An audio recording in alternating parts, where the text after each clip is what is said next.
पांचवा अध्याय। संध्या का चरित्र। सूत जी बोले, हे ऋषियों, नारद जी के इस प्रकार प्रश्न करने पर ब्रह्मा जी ने कहा, मुने, संध्या का चरित्र सुनकर समस्त कामनियाँ सती साध्वी हो सकती हैं। वह संध्या मेरी मानस पुत्री थी, जिसने घोर तपस्या करके अपना शरीर त्याग दिया था। फिर वह मुनि श्रेष्ठ मेधातिथि की पुत्री अरुंधति के रूप में जन्मी। संध्या ने तपस्या करते हुए अपना शरीर इसलिए त्याग दिया था क्योंकि वह स्वयं को पापिनी समझती थी। उसे देखकर स्वयं उसके पिता और भाइयों में काम की इच्छा जागृत हुई थी। तब उसने इसका प्रायश्चित करने के बारे में सोचा तथा निश्चय किया कि वह अपना शरीर वैदिक अग्नि में जला देगी, जिससे मर्यादा स्थापित हो। भूतल पर जन्म लेने वाला कोई भी जीव तरुणावस्था से पहले काम के प्रभाव में नहीं आ पाएगा। यह मर्यादा स्थापित कर मैं अपने जीवन का त्याग कर दूंगी। मन में ऐसा विचार करके संध्या चंद्रभागा नामक पर्वत पर चली गई। यहीं से चंद्रभागा नदी का आरंभ हुआ। इस बात का ज्ञान होने पर मैंने वेद शास्त्रों के पारंगत विद्वान, सर्वज्ञ और ज्ञान योगी पुत्र वशिष्ठ को वहां जाने की आज्ञा दी।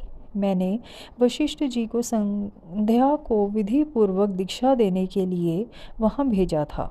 नारद, चंद्रभाग पर्वत पर एक देव सरोवर है जो जलाशयोचित गुणों से पूर्ण है।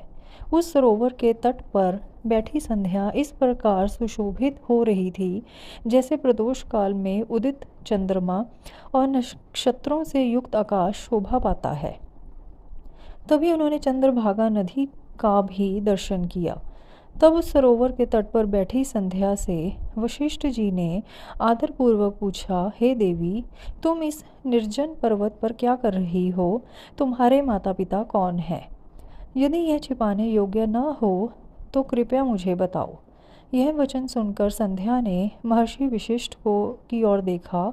उनका शरीर दिव्य तेज से प्रकाशित था। मस्तक पर जटा धारण किए वे साक्षात कोई पुण्यात्मा जान पड़ते थे।